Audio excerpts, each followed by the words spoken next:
Welcome to the Founderville.vc podcast.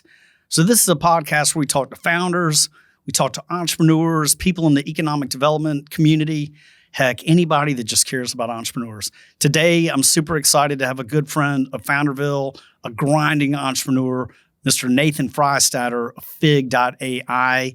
Man, thank you for coming out. I appreciate it. Thank you for inviting me. Yeah, Excited to be here. It's good to have you here. You know, fortunately, we've got a great studio right here in Greenville at 98 Central. And we've been doing this podcast, as I was mentioning, for 18 months. It's gone fast. I'll also say this. I don't think people that don't do podcasts realize how much work goes into doing a podcast. I feel like every month I'm like, I got to get more guests. And then just thinking through, you know, what we're going to talk about and how to do it, and then posting and everything else. Like it's effort. I don't know how the social media influencers do it because that is a full-time gig. Well, the attention economy is a zero-sum game. It really is. Other parts of the economy. Yeah. And you know, all the attention right now is going to the top creators out there and competing with them who have multi-million-dollar budgets, and all they do is post content. That's their whole job. That's their life. You have to it's hard to keep up with that. It really is. It really is. Well, again, thanks for coming out on the 4th of July weekend. Tell the audience about Fig and what you're doing and why they need to know about this company, because you built a great company and you're expanding rapidly, and I'm excited to get an update. Yeah. So GoFig helps companies get access to and operationalize data from their company. So in a lot of companies, their data lives in a HubSpot CRM or lives in their database. But for the most part, they can't actually pull it out to do anything with it. And so a lot of companies struggle with understanding where their KPIs are. And for them to go from 1 million to 10 million to 100 million in revenue, they need to understand how their funnel is performing right now and set goals for the next 6 months, next 12 months out. In addition to that, there's a lot of jobs that need to get done on a week-to-week and month-to-month basis in order to actually hit those goals, especially on the sales side, right? Running a sales team that is understanding all of the metrics through their funnel, allowing them to understand where there's leakage in that funnel, and improving each of those steps to improve conversion, improve the market coming into the funnel, and the volume of impressions coming into the funnel, and closing that is usually quite opaque. Right. And if we can get that data to an AI agent and operationalize that, you can now have an admin do tasks for you on your behalf to follow up with customers, update the CRM, and keep it up, keep it clean. CRM hygiene is very important. And give insights to the sales team of who they need to be reaching out to based on the intent and lead scoring of all those data points. That's super cool. So essentially, you're helping businesses, regardless of industry, create a more efficient go-to-market sales motion for their team. Yes. Is that right? Yes, that's right. Give me like an example. Like, let's talk through what you're doing for a random customer. Like, what does that look like for them? Like, what was the challenge that they were facing? Did they even know they had a challenge? What was that challenge? And then how did you guys address it and then help them? So the best example here is a customer that we're working with that has a small sales team that is growing an emerging product inside their company. So they're an engineering services company. And one of their new products their new offerings is engineering services for AI data centers. Okay. That has exploded from $1 million to $10 million to $25 million. And now they're trying to double that to $50 million this year. Good for them. But their sales team is still very small and agile. And for this sales team, they're flying all over the world. Wow. Right? Because these data centers are in Taiwan, they're in India, they're in Mexico. So they're traveling and they're incentivized on commissions, on closing the deal, on the in-person, face-to-face interaction of what do they need, how do we deliver that to them, and communicating with them to make sure that no balls get dropped. Okay. Their biggest customer is NVIDIA. Wow. And they have several other companies as well that they're supporting. You can probably name them. Yeah, I could guess them. You can probably guess them. For them, there's too much for them to actually handle. They're spending 40% of their time updating things in their tasks and notes of conversations in their CRM, in their HubSpot. Okay. They're spending a lot of time on scoping out estimates and updating estimates because they might have an estimate that they give to a client. And then NVIDIA releases a new chip and they say, okay, actually we want to have that new chip in our data center. Okay. And so they have to go back to the drawing board and reprice that and rescope it out. And all this time that they're spending is not actually adding value, right? They're not closing a deal because of this. They're closing a deal because of the relationship and the trust they built that they can get that job done. So we built, that's their pain point is how can we hand that off to effectively an OpenClaw agent safely. Okay. And the problem with OpenClaw is that they know that OpenClaw could do it for them, but they're concerned with the privacy and security of their data being sent to who knows where. Got it. So we built a custom enterprise-grade solution that mimics the architecture of OpenClaw. We call it FigClaw. It's our newest product. I like that. And it is the orchestration of all of their touch points with their clients across their HubSpot, across their Azure systems, their Microsoft Outlook, their Microsoft Teams, and also because they're dealing with clients that are in different countries that use WhatsApp. We also have integrations with WhatsApp. Okay. And so now they have this centralized command center that allows them to see all of the different things they need to do. There's a draft of an action that the Claude agent recommends them do based on all the context from all of their systems. And all they need to do is click a button. If they approve it, or they can make adjustments to it, click that approve button, and it goes ahead and takes that action.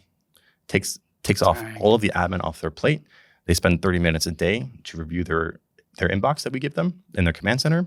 They knock through that list out, and then they're done, and they can go back to focusing with clients. That's cool. So this is super interesting because, correct me if I'm wrong, but I mean, essentially, it sounds to me like you got what was initially a consulting type gig of some sort, trying to help a company figure out, where are the bottlenecks, how do we create efficiency? And then through that, you created this proprietary platform that, of course, is great for this particular company, but you can then replicate for other clients over time. Yeah, that's right. So I started out in enterprise. I was working at Square as a data scientist. And the idea for GoFig came out when I observed an issue where on one silo, you had all of the data engineers and data analysts who can access the data from their systems. And then you had all the business teams, your salespeople, your finance people, your customer support people, who were on the front lines talking to the business or in the back office, doing the tasks to keep the business afloat, right, and keep the lights on. But they had no ability to access the data. Okay. Right? And so there's this friction point between these two silos. Right. They needed the data to actually solve the problems that they were tasked with. And the data teams that could access the data had no business context. And so in order to do anything, there's a lot of back and forth. Just a lot of queries, basically. Can you help me with this? Can you help me with that? Right. I need this. I need that. Can you get it? That's right. Yeah. And part of the problem is we were using a business intelligence tool at Square called Looker. And Looker is the Google business intelligence product. And that was so sophisticated. It was built by engineers. It was meant to be consumed by business people. But because of the complexity, it was really only consumable in reach by other engineers. Yeah. And other technical people. Sure. So an engineer would build a dashboard in Looker, hand it off to the business team, and they would throw up their arms and say, "I just want this in Excel." Yeah. I can't read this. Right. It's too complicated. So I left Square to start GoFig to solve that problem. Okay, got it. So when did you? I guess a couple of questions. When was that you left Square, and then how as you found that problem? What made you take the jump? I mean, literally leaving a company like Square, I'm sure it was a very stable position, well-paying job. Yeah. Like, how did you decide I'm jumping in the pool and I'm going all in on the entrepreneurship program? Yeah, I was bored. Yeah. I was bored. Wow. But I think I'm wired differently. Yeah. When things are too stable, I told my wife this and she She hates it. But whenever things got too stable in our lives, I kept telling her, like, we need to rock the boat. Yeah. We needed to do something because I was just bored. Yeah. Yeah. How long were you with Square? I was there for almost 3 years. Okay. Got it. And then you did that in Greenville. I was remote in Greenville. How did you get to Greenville? I don't even know that story. So I started my career as an analyst in Dallas. Okay. And Dallas is where I started off in finance. Mm-hmm. They hired me and gave me all the technical chops to become an analyst. And I eventually became a data scientist. And this is where, like, for the first time in my life ever, maybe, that I felt stable. Yeah. And it was a very uncomfortable feeling Sure. to be stable. Because I realized, oh, this is it. You know, I reached the thing that I've been trying to reach my whole life. And I can pay the car. I can pay for the house. I can do these things. Right. Very stable and Right. consistent. And I started freaking out. Yeah. I started freaking out. So we have to rock the boat. I was doing a bunch of side hustles and startups to try to figure out, like, what is it that I actually want to do? Right. I had like a little bit of a midlife crisis at that point. That was only like 4 years of my career. Sure. And also I'm fortunate to come from I'm from South Florida. Mm-hmm. So I enjoy being outside Yeah. and being outdoors, and having access to the beach is incredible. Good privilege, an amazing privilege to have a beach that I can go to and spend time with. And my wife is from Denver. Okay. And so she has the same, amazing place to live with mountains. And we were in Dallas. We just felt like, what are we doing here? Like, we can't, trapped. Yes. We felt like we were living in COVID times because, Yeah. and it was before COVID, because there was just, you didn't want to go outside because it was 110 degrees outside. and kind of like it is here today. Yeah. El Nino's coming. Yeah, no doubt. And there was a business leader from Capital One who actually bought an auto finance company in Greenville. Okay. And was hiring other analysts from Capital One. No kidding. And kind of came out of nowhere, but a recruiter called me up and said, hey, we got this auto finance. I was doing auto finance at Capital One. Yeah. I said, we're doing auto finance here. We'd love to bring you out and show you around. And we came and we fell in love. We fell in love with the city. We fell in love with the closeness to the mountains and the closeness to the beaches. Yeah. The climate is great. The people are great. The business community is great. There was really no bad thing about Greenville, mm-hmm. other than the lack of tech. Yeah. But for like a quality of life perspective, like, this is exactly what we wanted. Sure. No doubt. I mean, we're blessed. I mean, we live in an amazing city, and there's a lot of economic development obviously going on. And I think now we're seeing more and more support for founders and entrepreneurs and programming and just events and things like that. So it's a great place to build a company. I mean, I'm obviously biased, but I'm like you. I love it here. Yeah. Yeah. And you can't compromise where you live. No, you want to live where you want to live, for sure. Yes. It's funny. It's like my fiance and I, every once in a while, we're talking about, God, it'd be cool to live in the Bahamas or this, stuff like that. Right. But at the end of the day, it's like we live right downtown at Cleveland Park. Mm-hmm. I wouldn't move for anything. Yeah. We've talked about downsizing and getting like a townhome, and it's like, no, we're in the perfect spot. We're in downtown Greenville. Yeah. I can walk to coffee meetings, to Coffee Underground or Methodical or Spill the Beans or whatever. It takes 20 minutes to make the walk. Like, can't beat that. I can walk to Coffee Underground too in 20 minutes. We should meet there. We should meet there. We can do that. I've been going there for 25 years. It's a great spot. Yeah. So how did you? I think I meet with a lot of founders, mm-hmm. or I meet with a lot of folks that want to be founders, mm-hmm. and they find themselves at a place like Square, and they're ideating. Mm-hmm. And they want to make that jump, but there's so many people that can't make that jump. What do you think it was? Like, what drove you to say, I'm giving up this salary, I'm giving up all the stability, and I'm going to go build this thing, knowing full well it would require so much work and energy and effort and no pay and maybe raise capital, maybe not raise capital, like all these challenges. What do you think that was? I think it was a recognition that life is short and long at the same time. I should say this: life is long, but you only have one shot at it. Mm. And so I didn't want to live my whole life doing something that I would regret not having done something that I would rather do. Yeah.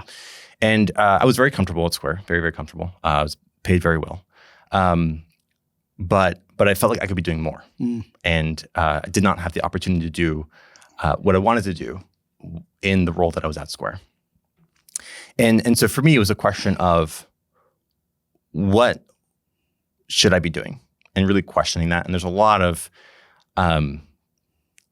conversations, a lot of therapy conversations that I've had, and talking to people that I admired, and also just like listening to other people who've done this path, who've spoken honestly about what entrepreneurship looks like. Yeah. I'm talking about Alex Hormozi's and the Stephen Bartlett's of the world. Okay. And you hear them talk, and the way that they talk about going into business is, it is hard.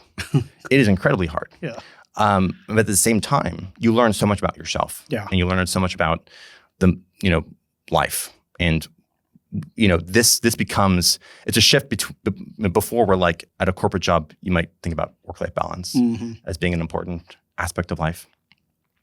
But after going into business, there is no more work-life balance. No. Instead, my work is my life. Yeah. And I'm doing the things that I'm incredibly passionate about. Right. And that's where I get fulfillment. And I could be working 8-hour weeks and be more full than I was at Square when I would work 35 to 40 hours a week and not do the thing that I actually wanted to do. Yeah. Well, I think, for founders like us, as we build companies, it's you're right, the passion becomes your life. And everything you're doing with that job, that company, it's all you think of. It's 24/7. Yeah. But it doesn't feel like work. Yeah. It feels like, for me, it's like putting a puzzle together, right? And it's like, where's this darn piece? Like, but it's like, I'm excited about it. I'm fired up. I want to do it. It doesn't feel like a job. It feels like I'm creating this thing, this magic thing, whatever it might be. And telling that story to people is so exciting. Control. Yes. You're in the driver's seat. Yeah. It's like mistake, no mistake, whatever. We're the ones making the decision and driving, and it's about creating value and creating opportunity for others and everything else. I mean, so looking at GoFig, like, you had the original idea, and that was, I think you and I met maybe 3 years ago. I mean, remember seeing you at Next Gen events and things like that. You were still at Square, but I was kind of watching you, like, what's this guy doing? He's obviously very smart and passionate and driven. I was curious where you're going to end up. The way you thought it was going to start and where it is today, how different are those two things? It's a lot longer than I thought it would take. It's very humbling. It's very, very humbling because I was always good at most of the things that I took up in life, right? I was good at top of my class in school. I was very athletic, and I was one of the best athletes on the sports teams that I played in. I got accepted to all the colleges I applied for, and I was, I had no real failures in my life that said you're not good enough to do this. Right. And so when I went in, before I started GoFig, and I heard, of course, the statistics that everyone discusses is that only 10% of companies succeed after 5 years, or still in business after 5 years. I thought, well, I've always been in the top 10%. No problem. I will make it. I will succeed. Yeah. And I thought I'd actually get to $1 million in annual recurring revenue within the first 12 months. Sure. Well, it turned out it's a lot harder than that. Yeah, it's a lot harder. And it takes twice as long. And it takes twice as long, maybe more than twice as long. Yeah. I mean, there are stories where you hear people, they get to like $1 million ARR in like 6 months. And, and there's a company in Greenville that does that. Yeah. And you're just like, wow, how did you do that? That's impressive. Yes. But even in those cases, it turns out that those companies that were able to grow that fast had something beforehand that had their distribution channels already lined up, or they had customers and they had testimonials, something that allowed them to accelerate. But that the process of them to get there was still maybe 5 to 10 years before they were preparing for it. Yeah. No, there's no doubt about it. Yeah. It's interesting. I mean, to some degree, you had so much confidence because of your background that probably created a sense of naivety as well. Yeah. In terms of like, I've got this, like, when I started my first thing, I was like, I had come out of a telecommunications company, and that company did really, really well, and they sold for a bunch of money, and I was along for the ride. And after the company sold, I got a little hit, and I went to start the venture capital fund, and I was thinking, it's not that hard. It's like, how naive. I mean, until I started it, then I realized like, this is the hardest thing I've ever done in my life. Right. And even though I'm in control of what we're going to try to accomplish, there's all these, there's people, there's things, there's capital markets, there's all these things that are impacting my decision, and it makes it really difficult to press ahead. So tell me about, like, as you've thought about GoFig, I mean, you bootstrapped the company, right? Yeah, that's right. And you've just grinded away at that. I mean, where are you in terms of thinking about staffing up, employees, raising capital, not raising capital? Like, what do you want to do with the company? My goal is to grow as fast as I can within the constraints of the capital that I have. Got it. So I am not taking a salary right now. Okay. I am using all the money that we make right now is going back into the company. And so we are currently hiring our second full-time engineer right now. Congratulations. I'll take the fist bump. Yeah, that's huge, man. And you know, it's something that I've realized. I get a lot of fulfillment and passionate to feel like I am giving opportunities to other people. Sure. To pay someone is very rewarding. It's cool. And to also give them experience and to give them mentorship is very rewarding to me. Yeah. And currently right now where I am, like I don't have the budget to hire a senior engineer, which I would like to, but there's a lot of bright and hungry kids coming out of Clemson right now that are looking for jobs. And that's the few people on our short list of who we will hire. Got it. Is a university graduate. What are you, when you think about university graduates today coming out of a CS program or something like that? I mean, how are you gauging them given so much has changed over the last, 6 months, year, 2 years, whatever, doesn't really matter. I mean, it's changing so rapidly. How do you think about that type of talent, getting them on board and helping them scale themselves? Yeah. So it's very much number one priority is, do they fit with our culture? Okay. Do they, and really our culture is we're small and we're lean and we're doing more than what an average an engineer would do or an employee would do, right? So we need someone who's got the hunger and the drive and the same desire that we do to make work our life. And some people may hear that and think, oh, that's bad. No. I think that makes sense. But you have to, right? And in order to succeed in a startup, you have to fully commit and say, like, I want to do this. Yeah. This is not just a job. This is we're going to build something cool that no one else has built before. And we're going to be on the front lines of this evolution of this technology that is still evolving, right? And the reason why that's so important is because, like, I can't even tell you where AI is going to be 6 months from now. Sure. I don't know. I have no idea. Yeah, right. But if we hire someone that's not leaning in, then they're not going to evolve with the evolution of technology. Sure. So that's the most important thing. And the second one is, like, how do they feel? What's their sentiment towards AI? Are they afraid of it? Are they sentimental about the 90s? Right? Are they pushing back against it, like it's like a moral concern around it? Or are they seeing the opportunities that it creates? Right? Yeah, it will destroy jobs. It will impact and it will hurt people because people who have done a thing for 20 years will get replaced by it. But we're looking for someone who takes the optimistic lens of what opportunities now become available because of it, right? I like to think that with AI, we'll have less time spent trying to talk in the computer's language through mouse clicks on a UI and spend more time face-to-face with other people having human interactions. That's how you drive revenue too. Well, that's how you drive revenue. Yeah, exactly. Right. That's what we're building for our customers. Sure. It's we come full circle back to our product. Yeah. So when you think about the Clemson grads in particular, it's attitude, it's aptitude. Obviously, they've got to be smart, but they have to be AI forward in a very serious way to where they look at this opportunity and go, like, this isn't a job. This is all I do. Yes. This is finding those type of people that jump in the boat with you and keep rowing. And it's like, this is all we do. We think about this 24/7 and we build around this and we build solutions. They're going to add value to our customers. And if we add that value, then we've got this repeatable thing that we can really drive with. That's right. Yeah, cool. That's right. How are you getting sales today? Is it you? I mean, are you basically the sales guy? You're talking to him. Yeah, I'm you're the one-person sales team. the sales team. Yeah. Mhm. How's that been for you? A growth opportunity. Yeah, there absolutely. you go. I've been outside my comfort zone the whole time, and a lot of things that I needed to learn and in myself, and to get confidence with asking for a contract or asking for a check. Yeah. Has been something that initially very difficult for me. Yeah. And what I found is I needed to build into the sales process little wins where I can prove to myself and to the client that I am capable of delivering the promise that we made and solve the problem that they brought us in to Sure. solve.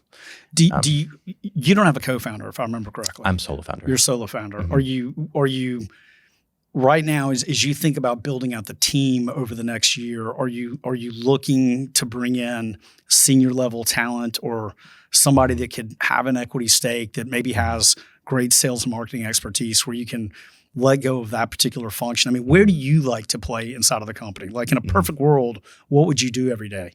I think wearing the CEO hat is fun. And I think that's where I add most of the value is my strength really lies in seeing the 10,000 foot view of here are all the things that we need to do. And like you said earlier, putting the puzzle pieces together of we want to go here. Well, what do we need to do now to get there? Right. And make that planning 6 to 12 months in advance to accomplish that. I also really enjoy the process of building a team up to find the best talent. I'd love to get to the point where we have the budget where we can find the best talent that owns a certain part of the business, whether that's marketing or sales or client success. Right. And part of what I'm hiring right now for a software engineer is someone who can fire me from the development side. There you go. Because I'm also really good at development. Yeah. Systems architecture, the actual coding with AI, of course. I find that I can do that all day long, and I enjoy it. But it doesn't help drive the business forward. It's tactical, not strategic. That's right. Yeah. You've got to sit at a higher level to think through, like, what is the customer facing? What are those pain points? And then how do we build a holistic model platform that addresses each one of these items? And then what add-on products make sense so that you can bring that to the development team and go, this is the function that we need. We have 10 clients. They all have the same challenge. So let's add this particular function or feature or whatever it might be to the platform. Yeah, that's right. Yeah, no doubt about it. Where do you think, I mean, you haven't raised capital. That is super difficult. I know raising capital is hard, obviously. Have you thought about that? What's been your strategy to like capital formation, if you will? I have stuff under the company out of my own pocket. Yeah. And that has been its own set of challenges. But I have not been convinced that there is a partner that I like to ride along with. Yeah. And part of that is because I'm still really honing in my own ICP. And I feel like it's for the most part of the last 2 years, it has been too early to bring someone on. Sure. I like that I've had this time to have my own individual personal development and grow through what it means to be a founder. Yeah. And also figure out what is the problem that we can solve for to create a scalable solution that can 10x and give those returns back to the investor. You hit the nail on the head. I mean, if you're it sounds like you're really beginning to hit a point to where it's like, I've got a software product that I can start to replicate. Other customers are going to want to buy it. And if you can, it would not take long for you to be able to bring on, customer number 7 and 8 and 9 and 10 to where the venture capitalists are going to get very interested. They're going to like, what are you doing? And you'll see, of course, increase in valuation as you build that because you've removed a lot of the risk at that point because you've been grinding away doing this on your own. I'm the first investor. That's right. You're the first investor. And really it helps me also identify who is the right investor, right? If we're getting traction right now with a couple of IT MSPs, and one of them already has an investor who they could potentially be an investor for us.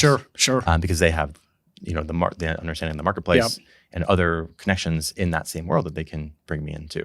Yeah. Right? And there's that like built-in credibility. If I were to get an investor like that, I would not just get $1 million cash. I would get $1 million plus this huge distribution growth vector. channel. Yeah, distribution channel, and Yeah. and like now like it's a win-win where they're not only incentivized to help me grow, but they have the capabilities to double their own money. Absolutely. Or 10x their own money. Yes, for sure. Right. And that's where it gets to me, right? I want to make sure that I can, of course you can never guarantee anything for an investor, but I want to put things in position where we have the most probable likelihood of success. Sure, of course. Well, I mean, look, the customers can be the very best investors. I mean, you probably know Adam Anderson of Threat Captain. I mean, Adam used that exact strategy. Mm-hmm. He went out and raised $1.5 million. I don't think I'm talking out of school. I think this is public. He raised $1.5 million out of the MSP channel. Mm-hmm. And he's selling through MSPs. So, I mean, he literally, to your point, like he created value for the MSP. The MSP saw it and they were like, this is pretty darn interesting. Mm-hmm. Like, could we invest in this? And it opened the door for him to get capital from his customers, which I think in many cases can be a great thing because venture capital might not be the right fit for you. Well, Adam's a very wise entrepreneur. He is. He's been around the block. He's been around the block, and I've learned a lot from him. Yeah. Myself. He's a good one. Mm-hmm. Well, what's the goal with GoFig? I mean, what do you want to do with the company? I want to see how far I can take this. Yeah. The 0 to 1 startup is very challenging. There's a lot of grind and hustle that you have to do to get from 0 to 1. And my whole career has been in enterprise, right? I've been in Fortune 500 companies my whole career. I like to think that I can be an incredible leader from 1 to 100 or 10 to 100, right? I'll admit I've been slow to start. I think I'm getting close to my first $1 million in revenue. And that's very, very exciting. That's huge. It comes with its own challenges and growing pains, but we're on our way there. Yeah, that's huge. And after we hit that 1 million mark, right, now we have, the path to the next 10 million. Absolutely. And then beyond that, I think the hockey stick is where I will, I'll do very well. Yeah, I think you'll do a great job at it. There's no doubt about it. Look, it's been fun to watch you on your journey and listen to you speak and listen to different presentations and see little pivots here and little pivots there. Mm-hmm. I think you're doing all the right stuff. It is, for the founders that haven't done it, like it is, to your point, it is super hard. Mm-hmm. It takes twice as long, if not longer, than you think it's going to take. Mm-hmm. It probably takes twice as much money. Mm-hmm. And then you're out there grinding, getting, college students, people out onto the team that have the right attitude and aptitude. Mm-hmm. And it's not easy, man. So I congratulate you. And if you're on a way to $1 million, that's freaking huge. You should be thrilled. Yeah, I'm very excited. I have to stop and look back and actually realize where you were a year ago. Yeah, that's sure. Right. That's right. Well, tell people how to get in touch with GoFig. How do they find you? How do they, and maybe talk through just briefly again, what problems are they facing that you can fix? Mm-hmm. If you are running an outbound sales team and your top sales performers are spending too much time on admin tasks and not on producing to get more sales, or on the flip side, they're spending all their time on talking to prospects, but the CRM is a disaster. We built the system to operationalize that and do the admin tasks on their behalf. So you get the benefit of clean data in your CRM that helps you with your building your strategy without taking the time away from your sales team. And you can reach out to me on LinkedIn, Nathan Freystetter, or at gofig.ai. Yep. I'm starting to get on X Twitter. There you go. And welcome to the team. Yeah, it's good to be here. Well, I think there's not a startup that we work with or talk to that does not have those challenges. I mean, so the challenge is what you're addressing is a massive, massive market. Yeah, I can tell you we know because we're using it for ourselves. Yeah, I mean, look, my day job is CEO of PCmatic. I mean, we're a 55 employee cybersecurity company, and I can tell you that everything you just said, like we could use help with that. Mm-hmm. So we probably need to have a separate discussion at a different time about how you can help us out too. I'd love to. Yeah, awesome. That'd be great. All right, so this has been a great podcast with Mr. Nathan Freystetter of GoFig, gofig.ai on the website. So Thanks again for coming out. I appreciate it. 4th of July holiday weekend, and it's always good to have you out here. And appreciate what you do in the entrepreneurial community too in Greenville. You're very active. You give back. You're a part of the community in a big way. So that's great. So thank you. Thank you for having me. Yeah, man. This has been great. This is Founderville.vc, and we are over and out.